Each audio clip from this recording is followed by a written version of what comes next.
Assalamu alaikum rahmatullahi wa barakatuh.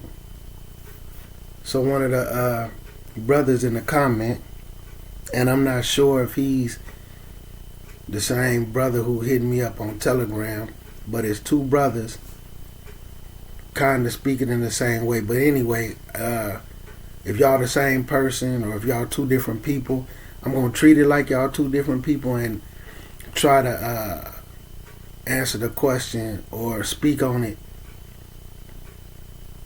as if I'm speaking to two different people, but y'all might be the same person. I'm not sure because, but anyway, the way Telegram and YouTube is set up, it don't necessarily, they might have two different names.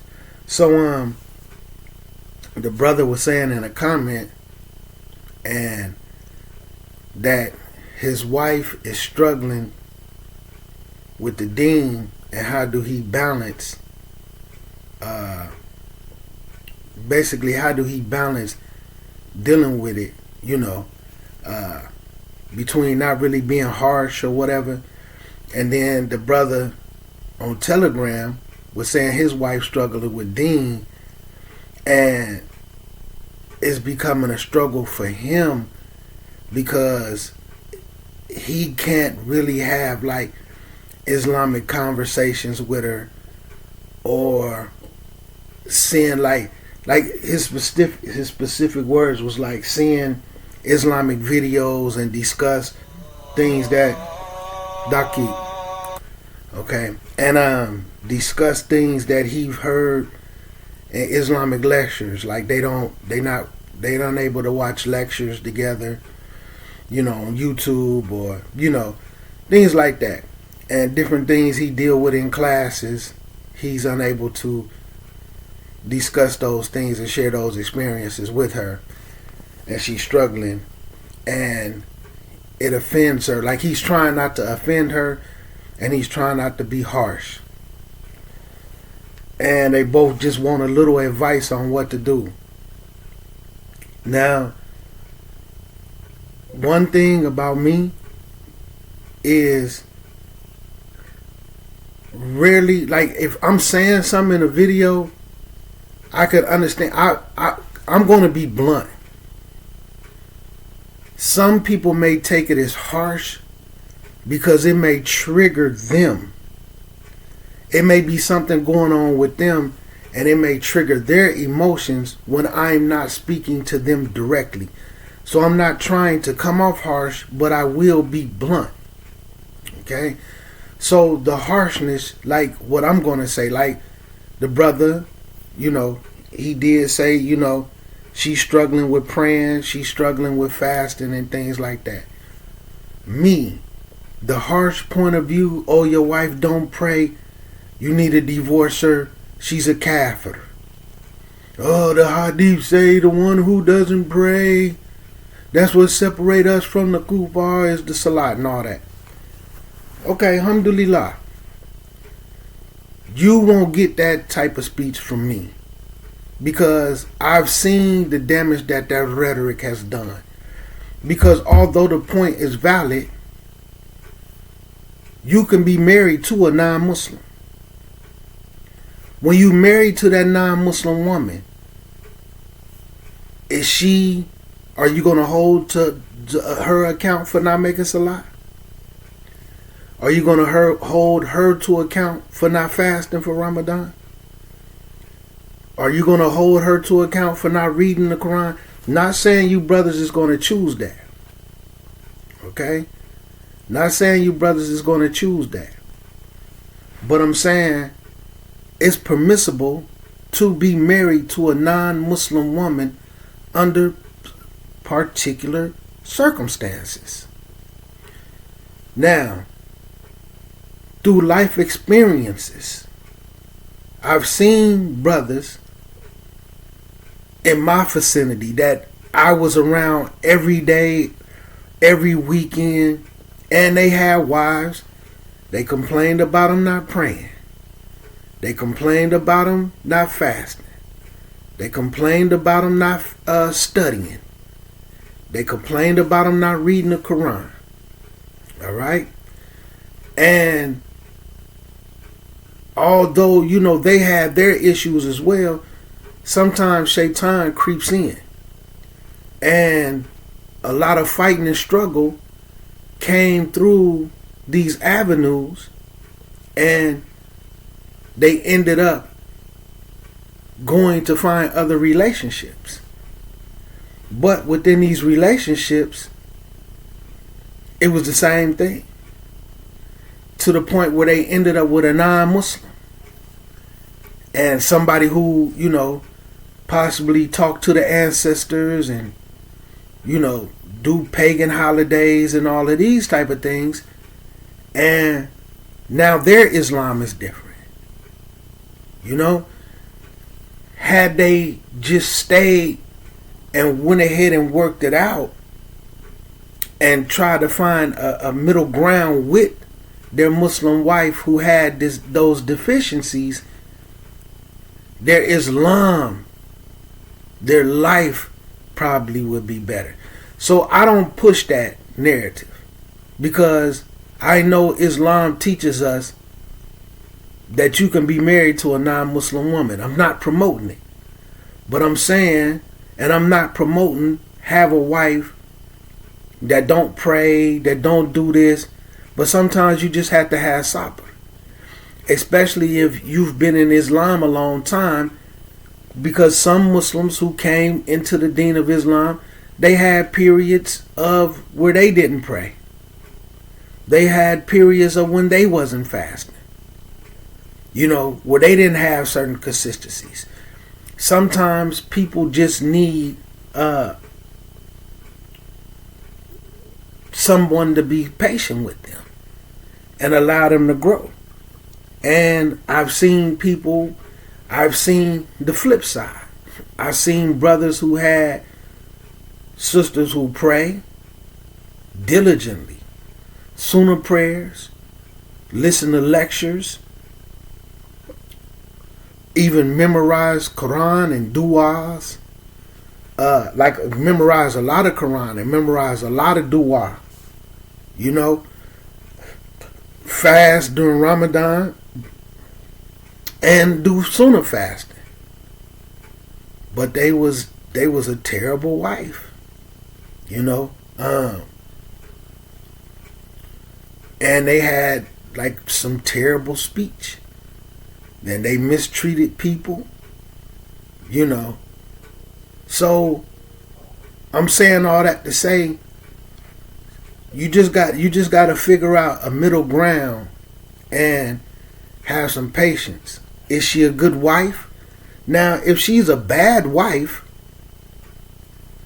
and there's a difference between struggling with Deen and saying, hey, I'm just not finna do none of that. I don't really believe that. No, these is differences. There's a difference between struggling, because Iman fluctuates. Okay? Iman fluctuates based off of your deeds. You see what I'm saying? So people gonna have their ups and downs. It's just sometimes when you get to a high level, your down just doesn't look like everybody else. You see what I'm saying? So if you look at it as stairs, if they entered Islam on the first step and then they got to the fifth step, when they on a down level, they may step back down to the second step. But if you on the 30th step and your Iman gets low and you come down to the 25th step, you still look a whole lot better than the ones that's on the first, second steps. So you have to find some middle ground, and you have to make dua for them, and you really have to weigh the whole situation out and have some sabr, because they still better than ending up with a kafir. And then you might end up with another female who may do the praying and may doing the other things and may even study, but she might not be a good wife at all. She may just not know how to carry herself. You know what I'm saying? And this also goes to sisters who may have a brother this particular way. It's a difference in playing and struggling. If he's a bad brother and he's just not fooling with Islam, that's a different thing. But if he's a good person and then he just has his struggles, then, these warrants a little patience. Now, me, from certain things that I learned from the Deen, sometimes when you look at the Quran, and alhamdulillah, look at the tafsirs, and then you look at the hadith that go with it. There's particular ayats that say when us as a person, when we practice Islam a certain way, when we get neglectful or we not showing gratitude, then our spouses, our children will become a fitna for us. It'll become a test for us. But because sometimes we just read the plain English, we might not get all of that. Because we don't know the situations and what was going on where that ayat was revealed. So with me, one thing that I'm going to do first with the dua, one, I'm going to make tawbah. I'm going to do istighfar. You know what I'm saying? Like where Allah commands us in the Quran to seek forgiveness from Allah. That's istighfar. To do istighfar. Astaghfirullah. Astaghfirullah. And then when you look at the hadiths and the tafsirs that go with that, it shows certain things when this was revealed to the Rasul. And then the Rasul taught people to do certain things to aid and assist them in getting what they done in seeking that forgiveness. Feed a poor person, clothe someone, do some type of sadaqah, some type of charity. Then I'm going to do 2 rakats for Tawbah, because I may have something going on. I may be doing something. I may not be grateful that Allah Azza wa Jal has blessed me with someone, right? And I take it for granted. So now Allah Azza wa Jal is using my spouse to punish me. So I'm going to take those steps first. Then I'm going to show my gratitude and be grateful. Let's say I come home, right? I haven't been married. So I know what it's like to have to clean the kitchen, to do the laundry. You see what I'm saying? To cook all my own food, to have to do everything. Then now I have a wife in the house.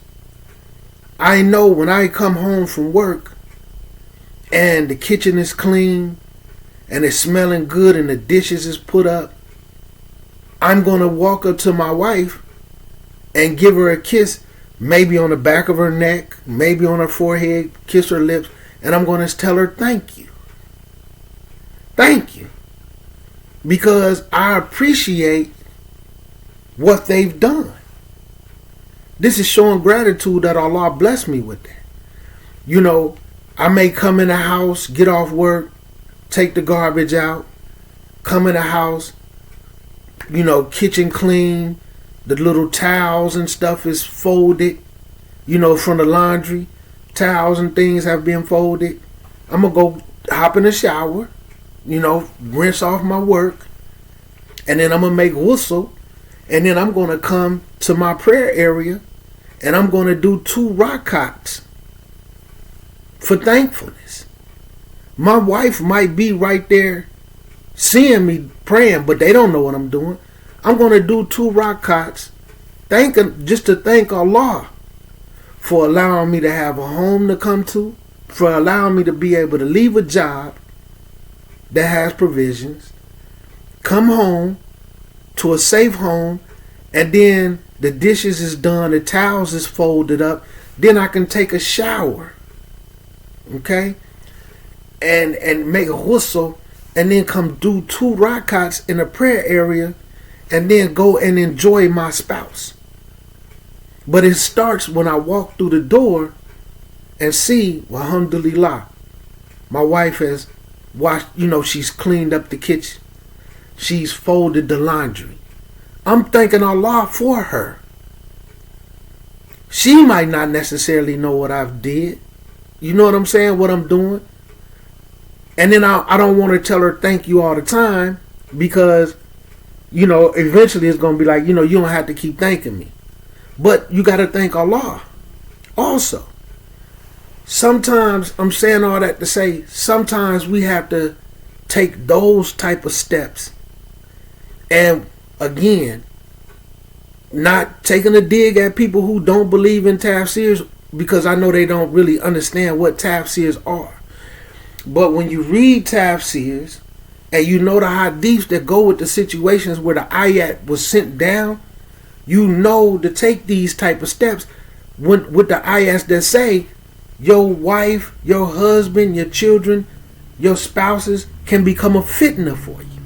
So I'm going to show my gratefulness and I'm going to show my thankfulness to my wife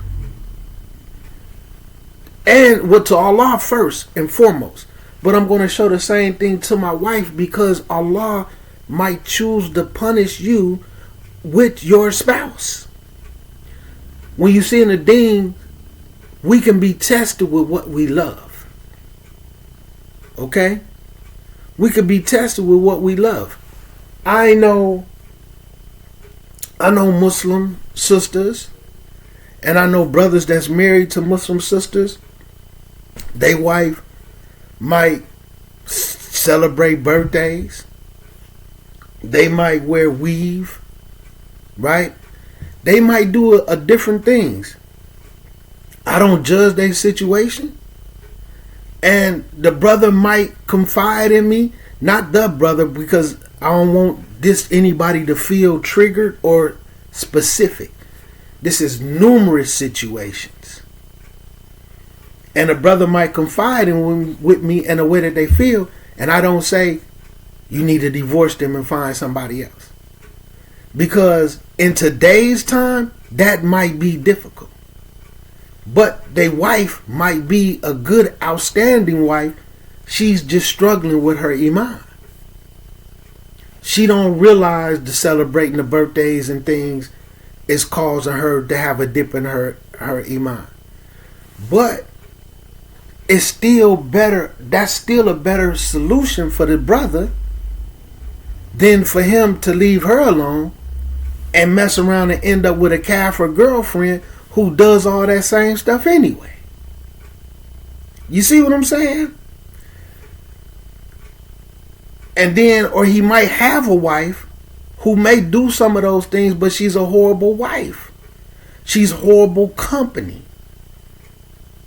You know what I'm saying? And now some people with particular harshness might say, well, if she's praying, if she's doing this and she's doing that, although she may be a horrible wife, like she may be mean, she may be dirty, she may refuse to cook for you, she may try to make life a burden on you.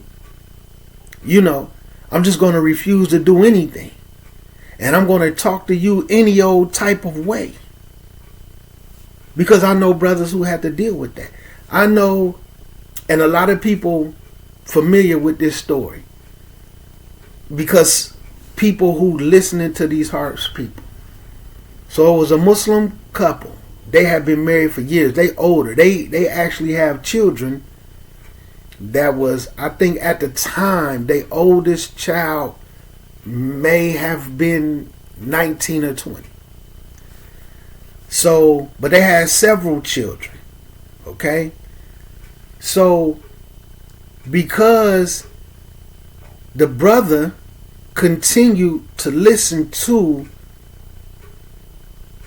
a Salafi graduate that they used to listen to and that they used to be cool with and actually used to be one of their teachers, they decided to kick him off the minhaj without valid reasons. And they decided to slander this man's name without valid reasons. His wife stopped giving this man sex. He couldn't even sleep in his own bed. Right? She wouldn't cook for him for 2 years. Going on 3 years, because he wouldn't declare this man a deviant. And because he wouldn't stop listening to him. So now she's justifying treating him this way because now he's declared an innovator to her. But she won't ask for a cooler. Why? Because now, she don't want to lose what she got going on in the house. She don't want to have to go somewhere and end up paying bills or having to pay bills and figure out how to provide for herself until she gets somebody else to marry her. I'm going to take away benefits in a manner to still keep mine.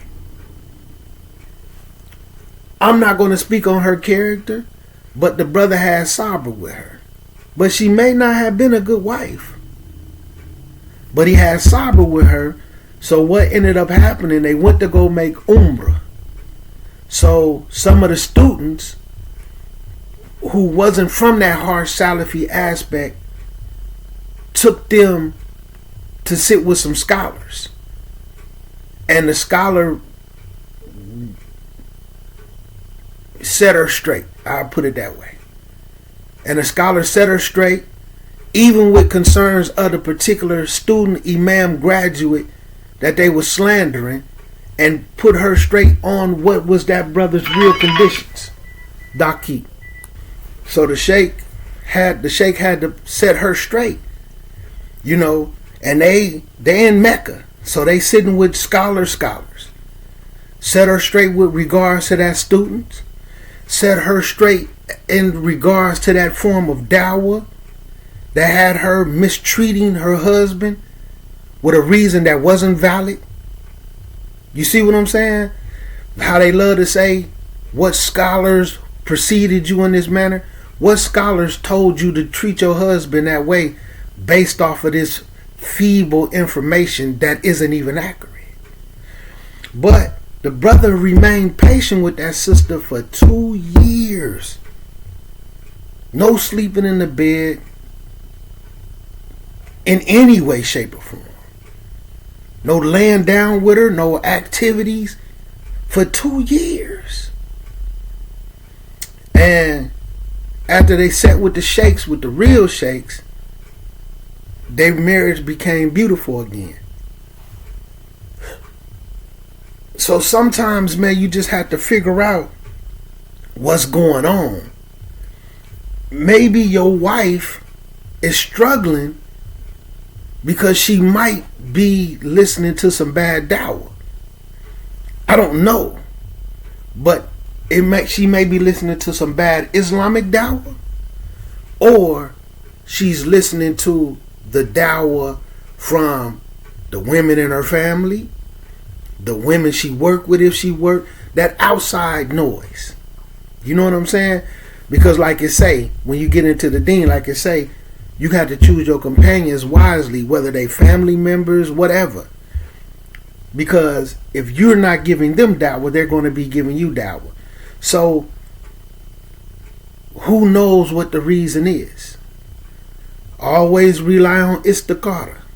Do your 2 rakats for istikhara and ask Allah concerning that situation. But make sure you right. Make sure you got yourself going on and figure out how to communicate with each other and see what's going on.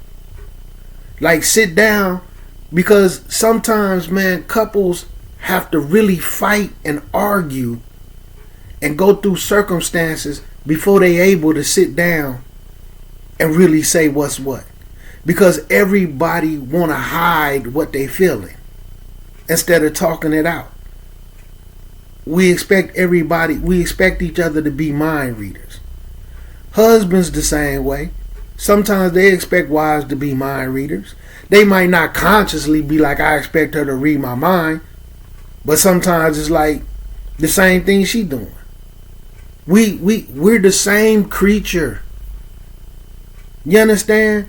When you look at a male lion and a female lion, you see the same characteristics, just slightly different natures. She has a mothering nature, he has a fathering nature. We're the same creatures. We're just a male version and they just a female version. So we have different physical strength and attributes. They have specific emotional strength and attributes that we may not have. You understand? We have not saying we don't have an emotional strength, but like it's certain things that they may deal with, that they can deal with, they're built and designed to deal with, that we not emotionally. Not because it'll break us, but it ain't in our nature to put up with that. But it's certain physical attributes that we have and things we have to deal with that they don't. You see what I'm saying? But we're the same creature. We do a lot of the same things. Men cheat, women cheat. Men be conniving, women be conniving. Doing the exact same thing, just in a male way and in a female way. Men love, women love. We're the exact same creature. So sometimes we expect them to read our minds too. We expect them to dictate how we feeling and just get it. And we don't express ourselves just like they don't express themselves. You know, we sit back and just let small things build up until we can't take it. And they sit back and let small things build up until they can't take it. But sometimes the slight difference is where ours is based off of what we actually seeing. In some cases. And now let me be specific this way, because when I'm talking this way, it doesn't mean that I'm saying every last woman. So I'm not generalizing them. And it's not that I'm saying every last man. I'm not generalizing them. I'm just trying to speak specific so that everybody can grasp the actual understanding. You see what I'm saying? So sometimes with them, it's not based off of what they see, it's based off of what they feel. Because they are emotional in a different way than we are. We emotional because we have emotions. So a lot of times ours is based off of what we're seeing. Theirs is based off of what they're feeling. So not generalizing the man, because that don't mean this is every man, and not generalizing women. So don't take it as a generalization, because this conversation may trigger. You know what I'm saying? Sometimes we have to learn how to listen with these instead of listening with our emotions, because that's when Shaitan creeps in. So just to wrap it up and recap it, brothers, if y'all not the same person, and I get it, you want to be able to watch a lecture and discuss it with your wife. I get it, brother. And you want to, have a class, y'all take a class two together. I get it, but if it's not in the card, then it's just not in the cards that you've dealt. If she's just struggling, just keep making dua and keep striving to be the best type of Muslim that you can be. And inshallah ta'ala, Allah will bless you with that. But just make sure you start with you first, because your wife Allah may be putting that on her to be a punishment for you because of what you're doing and what you got going on.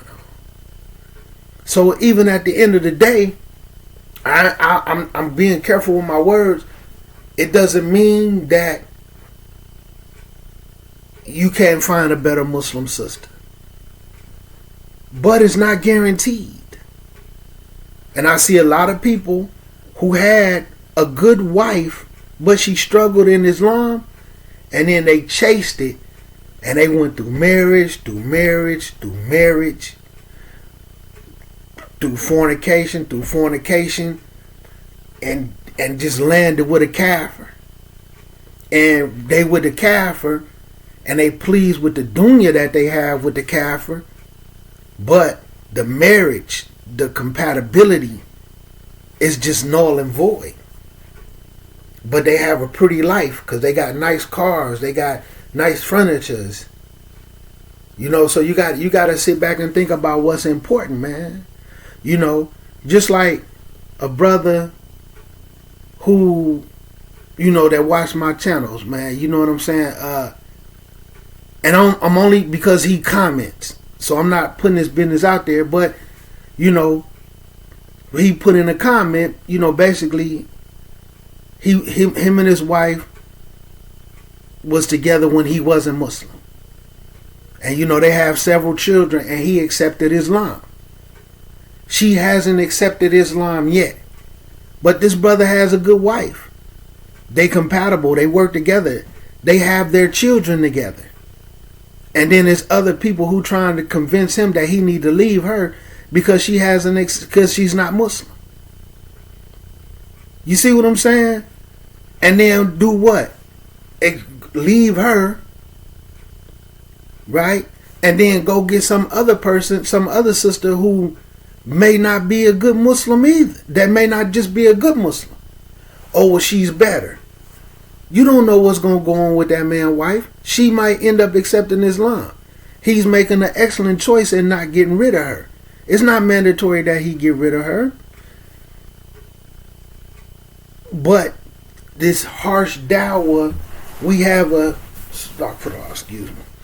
but we have this get rid of.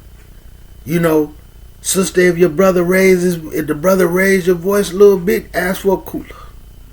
Brother, if the sister get a little snappy and come through and talk a little like this, divorce her immediately. If she ain't listening to this and that, but then when you look at the Salaf, you will see times when even the Rasul, where Aisha was snapping on him and letting him have it to a point where Abu Bakr heard it from outside, and he ran up in there to put belt on her. He ran up in. She was talking to the Rasul in such a tone, in such a way. Her father ran up in there to put a belt on her. You talking to the Rasul like that? And the Rasul sat there and just let her have it. You know what I'm saying? And then told Abu Bakr, no, don't whoop her, don't give her no whooping, because this is his daughter. No, don't do that. You know, we have rights over each other. You know, sometimes all their rights, you know what I'm saying, they don't get, and sometimes all our rights don't get, you know, just let her have it. And you'll look at the Salaf, like they say, you know, when my wife snapping on me, man, you know, I let her have it. Because sometimes it's certain rights that she may have that I don't fulfill. And then sometimes there's certain rights I had that she don't fulfill. You know? So you just have to find a middle ground, man. And sometimes people going to have problems. But, you know, some people, somewhere down the line, I know where it came in, where we turned into this harsh Muslim society. Get rid of your companions. Your companions listen to the wrong person, they can never be your friends again. Your wife say the wrong thing, listen to the wrong person, go to the wrong masjid, no matter how many kids y'all get rid of her. Your wife struggling, your husband struggling just a little bit, get rid of him. The imam says something that we don't like, the student says something we don't like, the scholar says something we don't like, get rid of him. Come to this one. And then when a mistake is that way, get rid of that one. You know, the Muslims, man, you know, and that really goes against what Islam teaches us, man. Islam teaches us to hold on to the rope together. But we became this throwaway society, man. So be grateful, man. You know what I'm saying? If you come home and your wife cooked and your wife has cleaned up, just tell her thank you. Give her a little kiss, and then, you know, thank Allah. Do 2 rakats to thank Allah. You know what I'm saying? Because, like I be saying, man, we take certain things for granted. Husbands and wives, we take each other for granted. We take our children for granted. Because things that's readily available to us, we just take it for granted. Fresh air, clean water. And, you know, when you hear or you know about people in Muslim countries or whatever, where, or you just look at people who live in the wild.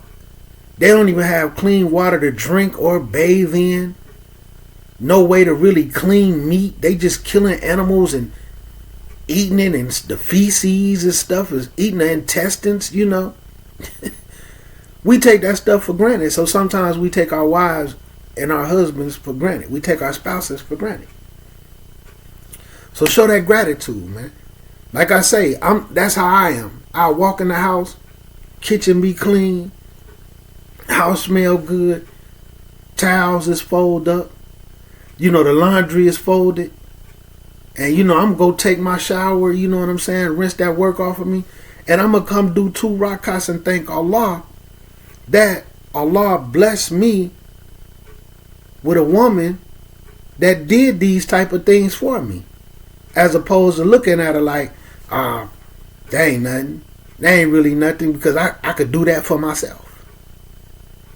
Although I can. You see what I'm saying? But I appreciate when it's done for me. Just like with some sisters. Oh man, where they say, well, like some of the sisters who I've been a wakil for, and some of that's been my students, and trying to help them. Well, I won't say students, but we was learning. I'm teaching. We dealing with hadiths. I put it that way. And then they would be married, and I'm trying to discuss things with her and her husband because they fighting, and she don't appreciate anything. Oh well, me staying here does nothing for his bills. He had to pay the bills anyway. Not taking into account that her and her 2 children in the house, and while he's going to work, y'all using energy, y'all using electricity, y'all using gas. Y'all leaving lights on, y'all doing this and that, y'all living. That's more food that he has to buy. That's more. So there is more coming out of his pocket. Then when that said, oh well, I could do that stuff myself. Okay, fine, but right now you're not doing it yourself. So we need to have that reverse mentality. And maybe the reason why you feeling like your marriage is a hardship because you don't appreciate what's being done for you, because you can do it yourself. No, man, dishes is done, laundry is folded. Man, let me hop in the shower, do 2 rakats and thank Allah, right?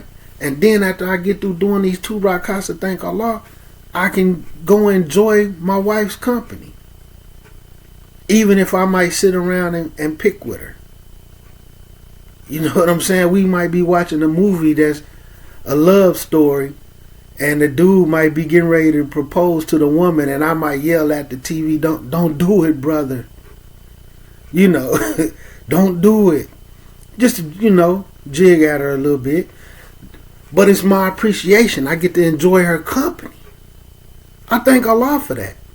I thank her for that. And see, sometimes, that's just a long version to say, start to thank her, brother. Start to thank Allah. Seek istighfar. Then do 2 rakats for Tawbah. You know what I'm saying? And then expiate. Give some zakat. Even if it's just a nickel. You know what I'm saying? Like how the Rasul say, save yourself with half a day. Give some zakat or something. Do something to try to get, just in case something is on you, where Allah Azza wa Jal is punishing you with your spouse. And have her do the same thing. Maybe something is on her to where she's being punished by Allah. You see what I'm saying? So anyway, man, I got to get ready to go ahead and go to work. But so hopefully this advice will help the brothers, because this advice is from the Deen of Islam. And I know it's not that advice that, oh, she's struggling, she's a kafir. Maybe because she's listening to such and such, she's a deviant. Maybe your wife a deviant. Maybe she's not listening to our harsh ways enough. And maybe that ain't harsh for everybody, but to kick them out, get rid of them, because like both of the brothers is looking for some balance. And keep making dua. And just slowly but surely, just ask your wife, like I said in the other videos, you're going to have some sabr, man. Because shaitan and the shayateens love to break up marriages. Brothers and sisters, y'all both going to have some sabr. And you're going to have to really look at your situation. If it's a woman that you really want to be married to, like y'all really have a decent marriage, y'all really compatible in ways like where y'all actually cool and y'all have a friendship. You understand? Those type of things can come in because, again, like the Quran ayat that I was reading and about your book, just because they choose to not choose the guidance, that's not going to affect your Jannah. You see what I'm saying? They're going to have to choose it for themselves. But it's a strong possibility you can end up with worse. But make istikhara to Allah, because I don't know the whole entire situation. I don't know if it's a struggle. I don't know if they plan. So I have to go by the words that you said. So I can't just automatically say divorce, divorce.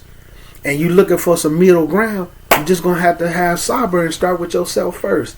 Istighfar, Tawbah, expiate, and then show gratitude.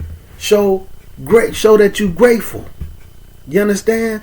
Because Shaitan, the ones that Shaitan going to be able to get to, and the ones that Shaitan is going to poke and prod at, like he say to Allah when he lay in the straight way, the Siratul Mustaqim, and try to attack the people because he wants to prove to Allah, look, they ungrateful. Because that's what he said. You're going to find that most of them is ungrateful. So, be grateful. Your wife make you a sandwich, put you some chips on a plate, even if she make you some dinosaur nuggets and a cup of macaroni and cheese. It's a difference when she playing and being spiteful. Alhamdulillah. I have a wife, man, who done this for me. Thank you. And then thank Allah. These is just the steps that you start to take to purify yourself, start to purify your situation, and then inshallah ta'ala, this purification will roll over into your spouse. Okay?